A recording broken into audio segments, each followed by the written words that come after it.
My cell phone vibrated on the dining room table while I was opening the living room curtains. The message had no signature, no good morning, no nothing. Just 7 words written in lowercase without a single punctuation mark. The shop belongs to your sister now. I had just returned to Chicago after 2 weeks in New York, representing Illinois at the International Baking Expo. My suitcase was still by the door, unopened. I still smelled like a 0-star hotel white fondant and sleep deprivation. It was 7:42 on the morning of Monday, September 4th, when I found out, through a message with no clear sender, that my mother had handed over to my younger sister the space where I had built my bakery for the last 7 years. 7 years. 84 bank transfers made from my personal account, with the exact same memo written on every single one. Sweet Hope Lease. A cold September morning for Chicago, just to end all of that. What happened when I got to the shop? What I discovered that same afternoon with a lawyer friend from high school, and what unraveled in my family over the following weeks, is the story my mother never thought I'd have the guts to tell. Before I go on, subscribe to the channel if you haven't already, and let me know in the comments what part of the country or the world you're watching from. These stories reach more women when you guys comment. My name is Madison Carter. I'm 36, a pastry chef, and the owner of a bakery in Lincoln Park, Chicago. Well, owner was what I believed until that Monday morning when I understood that in my family, owning something and having others respect it are 2 entirely different things. I got into my car with my pajamas still on under my sweater. I drove the 4 miles from my parents' house, where I had arrived at 3 in the morning after my flight, to the shop in Lincoln Park. On the way, I tried calling my mother 3 times. All 3 times. She sent me to voicemail. When I arrived, I saw the lights on inside at 8 in the morning, a full hour before our normal opening time. Through the window, decorated with the pink vinyl decals I had custom made at a print shop on Lincoln Avenue, I managed to see my sister Chloe behind the counter. She was wearing the cotton apron with the Sweet Hope embroidery that I had custom made twice a year at a neighborhood tailor. She was smiling. She had a notebook open. Right next to her, sitting perfectly straight on one of the high stools by the counter, was my cousin Haley. When I tried to open the door, the lock didn't give. It was new.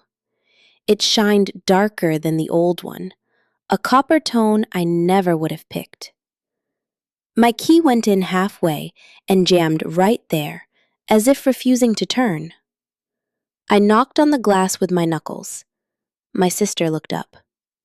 When she saw me, her smile didn't fade. She walked toward the door like I was just another customer, opened it an inch, just enough to slip half her voice through, and said, "Maddie, this is already settled with Mom. Don't make a scene in front of Haley, please." She shut the door. I just stood there on the Lincoln Park sidewalk with my useless key in my hand, watching my cousin Haley give a little finger wave from inside, while my sister poured her a coffee in a mug I had bought at an art fair in Milwaukee 3 years ago. My mother arrived 40 minutes later. She saw me from the corner. She didn't come over to hug me. She didn't come over to explain. She just walked right into the shop with her own brand new key, acting like she owned the place. She didn't invite me in either. I sat in the driver's seat, closed the door, and counted to 10. Then I opened my banking app and started scrolling down. Every month for 7 years, the exact same amount. $2,500 on the first or the second of the month, depending on how the weekend fell. 2,500 times 84 months. $210,000 in rent for that space. And that's without counting what I poured into remodeling equipment display cases, imported ovens, furniture, branding, and the trademark registration with the USPTO. What I had in my personal account that morning was $3,000. What I had in the business account was another $15,000 because I had just cashed out my travel per diem from the expo. My total remaining investment to my name, aside from a 4-year-old car and a collection of professional baking molds, was exactly that: $3,000 personal dollars to start my life over at 36, in a shop my mother had just gifted to my sister like it was an old couch from the living room. My mother came out of the shop 40 minutes after she went in. She walked over to my car. I rolled down the window. She didn't say hello. She just said, "Madison, your sister just went through a horrible divorce. You're standing on solid ground. You have a trade, you have contacts. You already made it. Chloe needs a project, something to hold on to. I've already decided the shop is hers. You understand, right?" I understood. I understood perfectly. What she didn't understand was that this shop wasn't hers to give away. The commercial lease was in my name. The IRS tax documents were tied to my social security number. The Sweet Hope trademark was registered with the USPTO under my name since our 2nd year in business. My mother, in her head, was the owner of everything she touched with the word help. I told her I was taking a day to process this. I asked her not to open to the public just yet. She replied, "Chloe already started serving people. We're not stopping." I drove to my friend Victoria Saunders' apartment in the West Loop. Victoria and I had gone to prep school together. After that, we took different paths. She went to Northwestern for law, and I went to culinary school. Today, she's 36, just like me, has 2 little girls, a husband who works for a construction firm, and her own firm, specializing in commercial law and real estate. I showed up unannounced. I rang the doorbell with my left hand because my right was still gripping my phone. She opened the door in her pajamas, hair a mess, with her oldest daughter clinging to her leg. She took one look at my face and just said, "Come in. The girls are about to leave for the park with their dad. Give me 15 minutes." 15 minutes later, I was sitting at her kitchen table in front of a black coffee she poured herself. Victoria opened her laptop, pulled out a fresh legal pad, and started with a simple question. Who signed the lease for the shop? I pulled the contract from my digital backup folder. I had emailed it to myself 6 years ago, terrified of losing it. I was listed as the sole tenant. The landlord was an older woman named Mrs. Clara Albright. She lived up in Evanston and had absolutely no connection to my mother. Victoria asked if the monthly PAX invoices for the rent were in my name. Yes, all of them. She asked if I was the sole legal entity for the business with the IRS. Yes, the only one. She asked if the trademark was registered.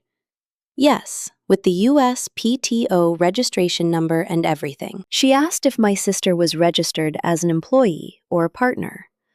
No, she had never been on payroll or any official paperwork because there was no LLC. I was operating as a sole proprietorship. Just me, not her. Victoria closed her laptop for a second, looked right at me, and said the following word for word. "Madison, what your mother and sister are doing is called unlawful dispossession. It's a criminal offense under Illinois law. On top of that, there's trespassing on a leased commercial property, which is a civil matter. And if your sister is ringing up sales under your tax ID without your authorization, that's tax identity theft, which warrants a direct report to the IRS filed by you, not against you. Your legal position is bulletproof. All we have to do is document everything and file the lawsuit." I asked her how long it would take. She said 1 week to gather evidence, another week to file, 2 months for the first hearing, 4 months max for a ruling, if no one drags their feet. I asked her what I was supposed to do with the shop in the meantime. She said, "Nothing, let them keep occupying it. You are still the legal tenant. We're going to use that to your advantage. Let them keep exposing themselves. I slept in Victoria's guest room that night. I turned off my phone after 11. Before I powered it down, I saw I had 18 messages in the family WhatsApp group, 3 missed calls from my Aunt Margaret, my mother's sister, and a voicemail from my cousin Haley, telling me to try and understand that my sister had suffered so much with Marcus that the family needed to close ranks, that I was the strong one. That phrase, "you're the strong one," I've heard it my entire life. I've heard it since I was 9 years old, when my sister was born premature and everyone in the family decided she was the fragile one and I was the strong one. I heard it when I had to pay for my cousin Vanessa's Sweet 16 because my aunt was going through a rough patch. I heard it when it fell on me to take care of my maternal grandfather during the last 3 months of his illness because my mother and my aunt simply didn't have the time. I've heard it so many times, I almost forgot that the word strong started out as a compliment and quietly morphed into unpaid labor. I turned off my phone. That night in Victoria's borrowed bed, I did something I hadn't done in years. I pulled out one of the notebooks I used to write down recipes, and I started writing down, line by line, month by month, the last 7 years. The first rent payment from September 7 years ago, when my mother went with me to sign the lease and told Mrs. Albright she was a proud parent that her oldest daughter was opening her own business. The first wire transfer, the first tax filing, the first cake I sold under the registered trademark, the first time my mother walked into the shop with my sister and said to her right in front of me, right in front of the customers, "Look, honey, this is your sister's cute little bakery. It's adorable, right? Someday you're going to have something just like this." Someday. That someday had just cashed out this September morning with my keys jammed in a brand new lock. We need to talk about the 7 years prior so you can understand what happened next. I opened Sweet Hope when I had just turned 29. I had worked 3 years at a French patisserie in River North, 2 years at a 5-star hotel down in Miami, and 1 year as an independent pastry chef for private events. I had $25,000 saved up. It was a good cushion, but not enough to secure a commercial lease. My mother offered to back me up with Mrs. Albright, so they would accept me without a formal corporate guarantor. That was the absolute extent of her contribution. She didn't put down a single dime. She didn't sign the lease, she just went with me to that first meeting and said, "I vouch for her, she's very responsible." That gave my name just enough weight for the landlord to trust me and sign the papers. I thanked her back then from the bottom of my heart. I made her a 3-tier cake for her birthday and didn't charge her a cent. I sent her pastries every single week. I cut the catering price for my sister's wedding in half when she married Marcus 4 years ago. I naively believed that the phrase, "I vouch for her," was an act of maternal love. Today, I understand that for my mother, it was an act of ownership. If she vouched for me, she owned whatever I built. That was the confusion that took me 7 years to unravel. I worked 16-hour days those first 2 years. I'd get up at 4 in the morning to feed the sourdough starter. I opened the doors at 9. I served customers until 8 at night. I would go back to my parents' house, where I was living at the time, and sometimes I'd keep going until midnight, testing recipes in the family kitchen. My mother would complain about the smell of vanilla in her house. She'd say the flour got everywhere.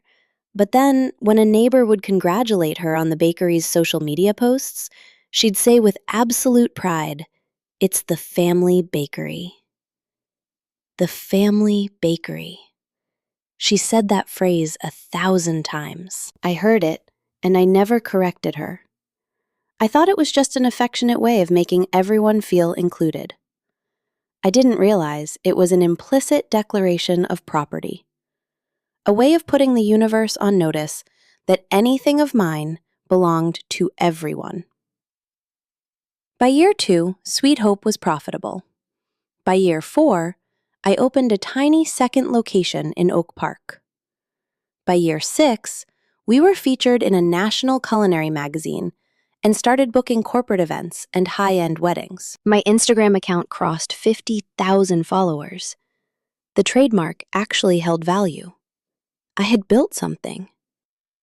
Meanwhile, my sister was finishing her PhD in French literature, entirely funded by my parents. She traveled to Paris every 2 years on the family scholarship plan, and for the last 4 years, she had been married to Marcus, a tax attorney from old money. My sister never worked a single day in the bakery. Not one. I invited her once to help out at a 600-plate catering gig, and she just said, "Oh no, Maddie, the smell of all that sugar gives me a migraine." That was it. That was the entirety of her relationship with my business. A migraine. My sister's divorce dropped in May of this year. Marcus left her for a colleague at his firm.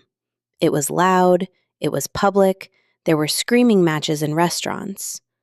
My sister moved back into my parents' house with 2 suitcases and a dog. My mother was devastated. She cried every single day. She'd be on the phone with Aunt Margaret until the early hours of the morning, just repeating, "My poor baby, my poor baby." I offered to give her a job at the shop. I offered to pay her $4,000 a month as a front-of-house manager. My sister turned the offer down 2 days later. She said, "Madison, I'm not a waitress. I'm a doctor of letters." My mother called me that night, not Hermie, to scold me. She asked me how I could even think of offering something so beneath her daughter. I told her it wasn't beneath her. It was the exact salary I paid my current manager, and my manager had 22 years of industry experience. My mother hung up the phone. 3 months later, in August, I left for the International Baking Expo. 2 weeks. When I came back, you already know what I found. What I didn't know that morning was that my mother and sister had been planning it for 3 solid weeks. My mother had been with me at the airport the morning of my flight. She kissed me goodbye. She told me, "Knock 'em dead, sweetheart." Meanwhile, she already had an appointment booked with the locksmith. She had already spoken to Mrs. Albright, inventing some story about a family management restructuring, and she had already ordered a brand new apron for my sister with the exact same embroidery. Within 3 days of my return, Victoria had compiled the first binder. She had 84 screenshots of the monthly bank transfers, each one showing the amount and the word lease. She had the original contract signed by me and Mrs. Albright. She had the trademark registration from the USPTO.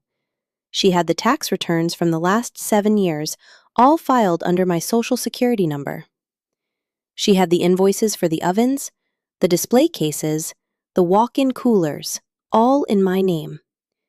She had photos of the shop from our opening week, back when there was just one tiny pastry case and 2 tables, side by side with current photos, showing 2 floors, 12 employees, and a wood-fired oven imported straight from Italy. And she also had, thanks to a screenshot my cousin Haley carelessly dropped into the family group chat, a photo of my sister's first day operating as the new manager, where you could clearly see the cash register printing a receipt with my tax ID on it. That photo was gold. My sister was collecting revenue under my tax identity without my consent. I made one phone call before Victoria filed the lawsuit. I called my mother. It was a short call, 3 minutes. I told her she had 72 hours to get my sister out of the shop, that I was going to file civil and criminal charges for unlawful dispossession if she didn't leave, and that I was going to report her to the IRS for the fraudulent use of my tax ID. My mother laughed, a nervous, suffocated little laugh, not a happy one. She said, "Madison, you're not going to do that to your own family." I answered her without raising my voice that the family who had locked me out of my own business while I was working to represent our state didn't grant me any different rights than the civil code did. I asked her word for word, "Do you acknowledge that the commercial lease is in my name?" My mother said, "Oh, Madison, stop talking to me like a lawyer. I'm your mother." I repeated the question. "Do you acknowledge that the commercial lease is in my name?" My mother, after several heavy seconds of silence, answered, "Your sister's financial survival is more important than your pride." Those 3 seconds of silence and that exact phrase, I saved them. The call was recorded. In our state, recording a conversation you are an active part of is perfectly legal. That audio clip, stacked on top of the documentary evidence, was the nail in the coffin. I hung up, called Victoria, and sent her the file. Victoria called me back 2 hours later and said, "We file tomorrow." The 72 hours came and went. My sister didn't vacate the shop. My mother didn't tell her to leave either. What happened on the 4th day was that Victoria filed the lawsuit in the county circuit court. She filed the criminal complaint for unlawful dispossession with the district attorney's office, and she submitted the fraud report to the IRS for the misuse of my tax ID. 3 paths. 3 case files with number stamps and tracking codes. 3 simultaneous strikes. The process server arrived at my parents' house on a Friday morning. My cousin Haley called me that same afternoon, practically in tears, to tell me about it. The process server rang the bell. My mother opened the door. My sister was in the living room watching a show. My dad was reading the paper. According to my cousin, the server asked for my mother by name. He handed her the notifications. 3 thick envelopes. My mother just stood there in the doorway, holding the 3 envelopes like they weighed 100 pounds. She opened them right there. When she saw that one was from the DA, another from the circuit court, and the last one from the IRS, according to my cousin, she sat down on the front porch step and didn't speak a single word for almost 10 minutes. My dad came out, looked at the envelopes, read the first page of the top one, and walked back inside the house without saying a thing. My sister called me that very night. After 4 weeks of ignoring my calls, blocking me on Instagram, and deleting old photos of us, she called. I let it ring 7 times before I picked up. Her voice was the exact voice I remembered from when she was 12 years old and needed me to do her homework for her. That soft, slightly broken voice said, "Maddie, are you seriously suing me?" I answered her with absolute calm. "I am not suing you. I am reporting whoever used my tax ID without authorization. I am civilly suing whoever occupied a commercial space where I am the legal tenant. If that person happens to be my sister, it's not because I chose you as a target. It's because you volunteered for the role." My sister started crying. She told me she hadn't had a choice, that our mother had dragged her into this. I said, "Chloe, you're 30 years old. There is always a choice." I hung up. I turned off my phone again that night. I drove out to Oak Park. I grabbed a coffee on a patio across from the park. I thought about my paternal grandmother, Grandma Hope Carter, the woman I was named after, and the namesake of my bakery. My grandmother had lived alone in a house near downtown Chicago ever since my grandfather passed away 12 years ago. I would go visit her every 2 weeks. I'd bring her seasonal pumpkin bread in the fall, orange shortbread cookies year-round, and spoil her with stories from the shop. My grandmother was 81. She was a petite, quiet, elegant woman. I went to see her the next day. I told her everything. No filters, no softening the blow, not leaving out the part about my cousin Haley perched on my stool, or my mother's quote about pride. My grandmother listened without interrupting, once. When I finished, she just stared down at her coffee mug for a long time. Then she looked up and said something that changed my entire night. Your mother did the exact same thing to your Aunt Lauren 42 years ago. I had no idea. I had never heard a word about it. My Aunt Lauren was my mother's older sister, the one who had lived down in Texas since before I was born, the one nobody ever mentioned at the dinner table, the one who only appeared in a single photo in the family album, always wearing a look that screamed, I just want to get out of here. My grandmother told me the whole story. My Aunt Lauren had opened a tiny neighborhood bakery in Chicago when she was 28. The bakery was called Aunt Lauren's. She had opened it with a personal loan she borrowed from my maternal grandfather. When it had been running for 2 years, my mother, who was 26 at the time and had just married my dad, convinced my grandfather that he needed to step in and bring some order to the bakery because Aunt Lauren, according to her, didn't know how to manage a business. My grandfather, who had a ruthless temper, marched down to the bakery, changed the deadbolts, demanded the key from Aunt Lauren, and told her that my mother was going to take over the family project. My Aunt Lauren lost her business in a week. She cried, she screamed, she tried to fight for it, but she didn't have the money to battle them in court. 6 months later, she packed up and moved to Texas. She never came back. My grandfather regretted it in the final years of his life, but he never had the courage to reach out to her. Your mother did, that my grandmother told me, and no one in the family stopped her. I didn't stop her. Your father didn't stop her. And now, she is pulling the exact same script on the daughter who reminds her the most of your Aunt Lauren. You. My grandmother grabbed my hand. Her skin was freezing. Do not stay quiet. What your aunt couldn't do, you do it. I cried right there in my grandmother's living room over a half-cold coffee and a plate of untouched pastries.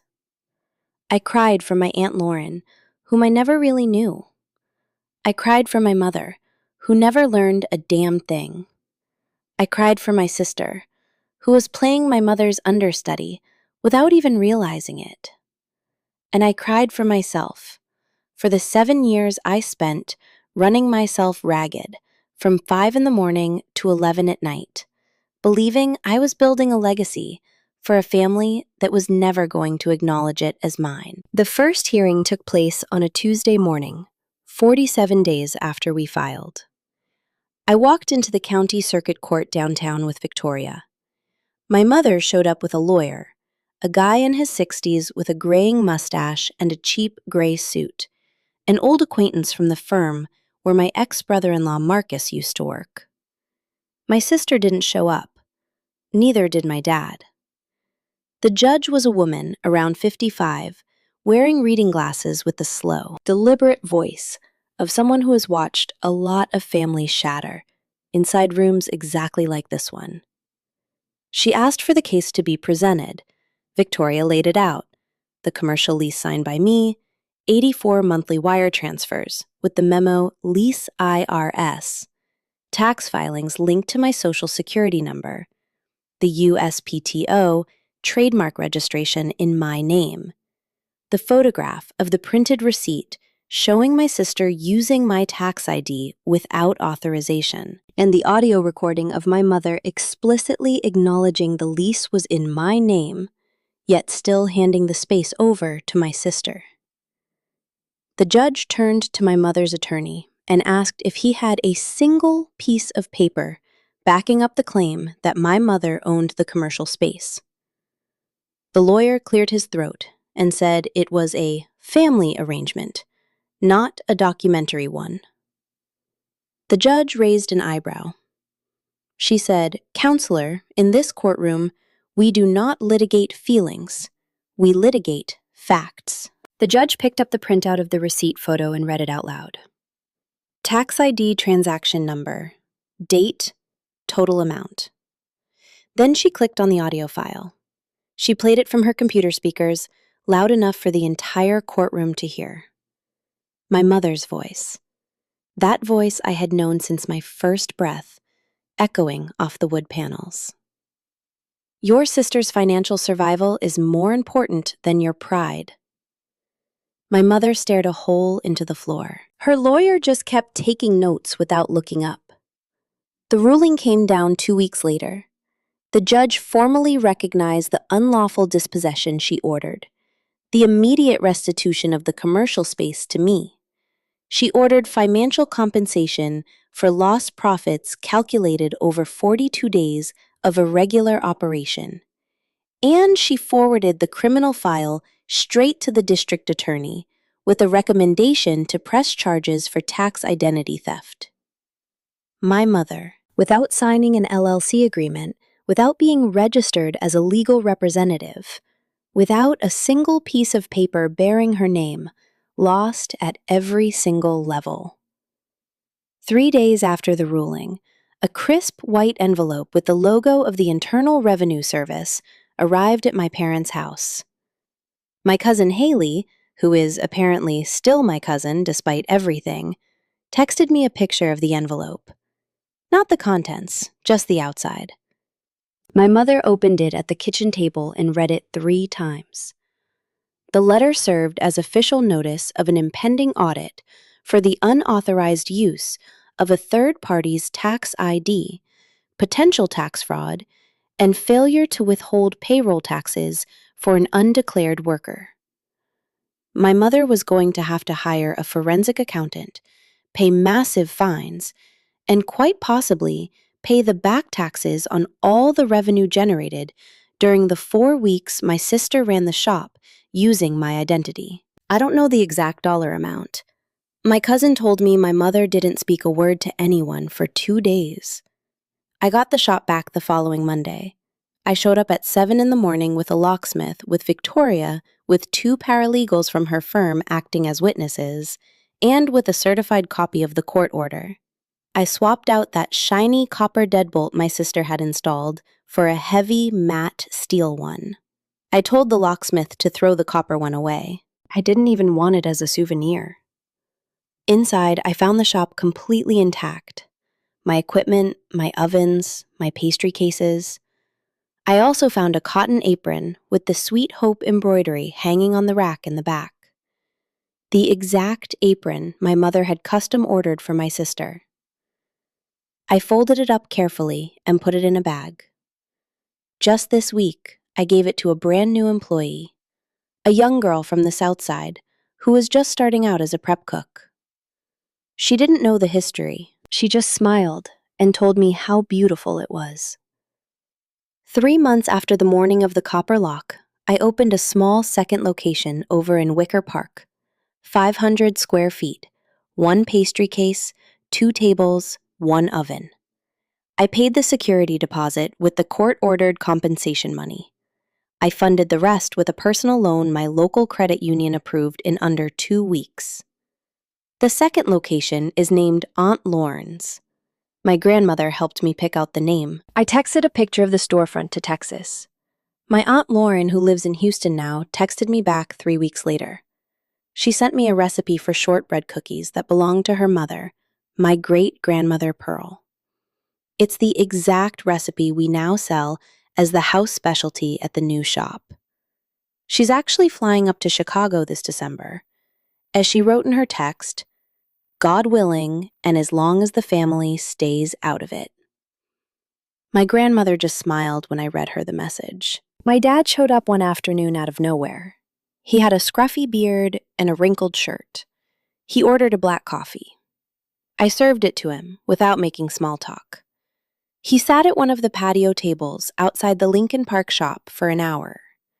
Right as he was getting ready to leave, he walked up to the counter. I was alone. The girls had stepped out for their lunch break.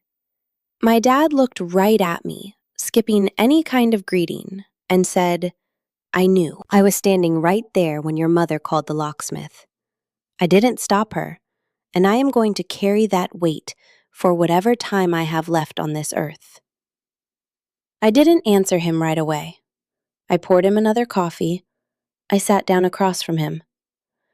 After a long minute, I said, "Dad, what hurt me wasn't what Mom did. What hurt me was your silence." My dad nodded slowly.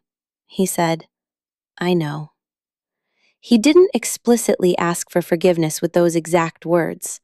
He just said, "I know." But those two syllables were worth a hell of a lot more than the apology my mother was never going to give me. My mother and I haven't spoken since. I know, through my cousin Haley, that my mother spins a version of the story where I'm the villain, the cold, ruthless daughter who destroyed the family over her own ego. I know my sister packed up and moved to Scottsdale with a friend. I know the IRS audit is still an active, bleeding nightmare. I know Aunt Margaret blocked me on every social media platform that exists. But what I also know is this. The coffee mug with my name on it, the one my grandmother gave me the day I opened my very first shop, is still sitting in its rightful place right behind my counter. My keys fit into my locks. The next 84 wire transfers, the ones coming up and the ones I've been making since last month, are going straight to Mrs. Albright with the exact same memo line as the first ones. Sweet Hope Lease. The only thing that has changed is that now there's a second location with a different name, Aunt Lauren's, and no one in my bloodline can ever take that name away from me because it's no longer just a business. It's a warning label. If you're listening to me right now and you're carrying the weight of a business, a house, or a project that on paper belongs to you, but your family treats like community property, I want you to hear what no one warned me about in time. Save the receipts. Save the invoices. Keep your contracts backed up in a digital cloud, far, far away from your family home. Register your trademark. Keep your tax identity locked down and entirely your own. And when someone who supposedly loves you tells you that your generosity should be limitless, remember that love demanding to be limitless isn't love. It's management. Management has rules, and you are the one who sets them. The shop is mine. The lock is mine. The recipe is mine. And for the very first time in my life, that is more than enough for me. If this story hit home for you, hit the subscribe button. Let me know in the comments what part of this absolute circus left your jaw on the floor. And if you want me to tell Aunt Lauren's full story, tell me. There are ghosts in this family tree that have been waiting 40 years to be dragged into the light. And I finally have the time to write them down. I'll see you in the next video. What Madison built wasn't just a bakery. It was living proof that honest, documented, and sustained work will always carry more weight than the moral authority someone falsely believes they have over your life. Keeping a receipt isn't a sign of distrust. It's an act of self-respect. And naming your second location after the woman nobody defended when it mattered, that is the kind of justice that heals backward and forward at the exact same time. A quick note for you. This story was constructed and narrated by artificial intelligence, with the goal of giving you a moment of entertainment while sharing a reflection that might just be worth taking to heart. M.